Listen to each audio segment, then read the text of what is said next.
हर हर महादेव। क्या आप जानते हैं कि इस 28 मई को बन रहा विशेष संयोग आपके जीवन की दिशा बदल सकता है।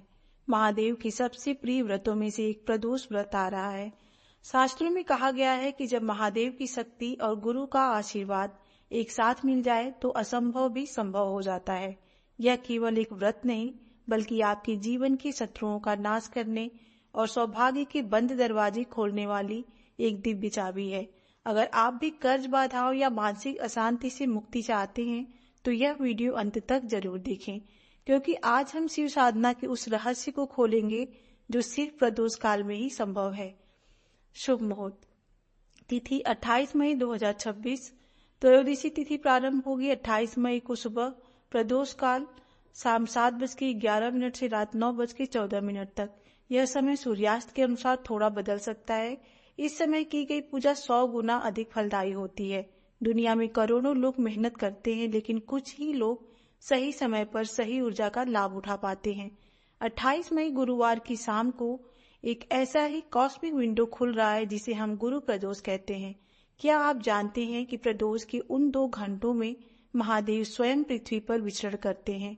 आज मैं आपको वो गुप्त बातें बताऊंगी जो आपकी साधारण पूजा को चमत्कारी बना देंगी। मुहूर्त का मनोवैज्ञानिक महत्व। समय केवल अंक नहीं, ऊर्जा है। शाम 7:11 से 9:14 के बीच की वाइब्रेशन सबसे ज्यादा हाई होती है। इस समय ब्रह्मांड का रिसीविंग मोड ऑन होता है। अगर आप इस दौरान सिर्फ 10 मिनट भी मौन रहकर शिव का ध्यान करते हैं तो यह आपकी मानसिक शक्ति को 10 गुना बढ़ा देता है। पूजा विधि। प्रदोष की पूजा इस बार कुछ अलग करें। अभिषेक का विज्ञान। केवल जल न चढ़ाएं, इस बार जल में थोड़ा सा केसर और काले तिल मिलाएं। केसर गुरु ग्रह को मजबूत करता है और तिल आपके पुराने कर्मों के बोझ को कम करता है। बेल पत्र का रहस्य।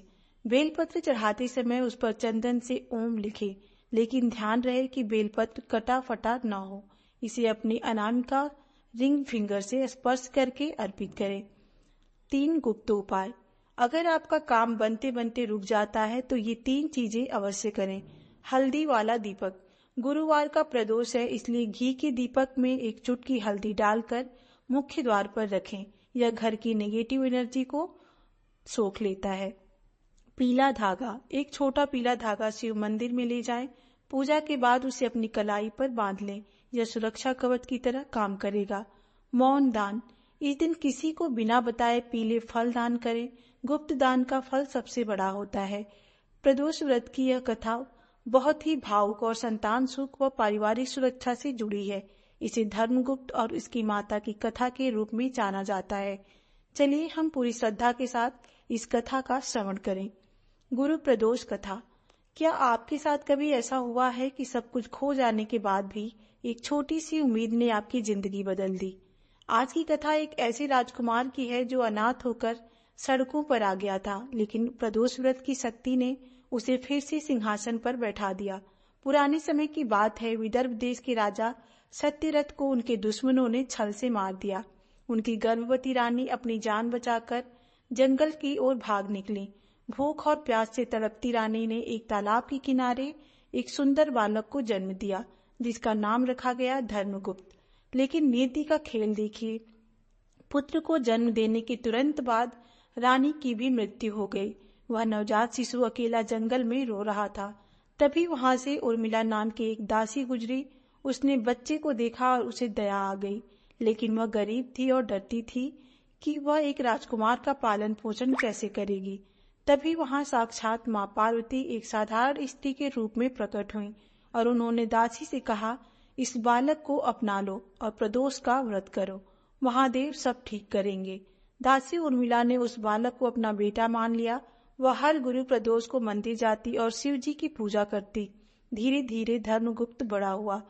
एक दिन खेलते खेलते धर्मगुप्त की मुलाकात गंधर्व कन्याओं से हुई और उसे पता चला कि वह कोई साधारण बालक नहीं बल्कि विदर्भ का राजकुमार है।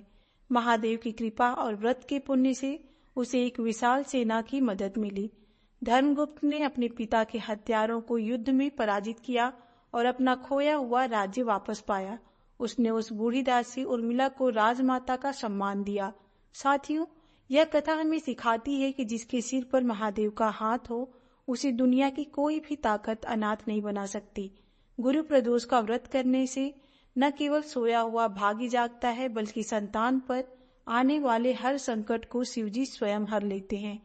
अगर आपको यह कथा अच्छी लगी हो तो महादेव के चरणों में अपनी हाजिरी जरूर लगाएं। कमेंट में हर हर महादेव लिखें और 28 मई को शाम के समय दीप दान करना ना भूलें।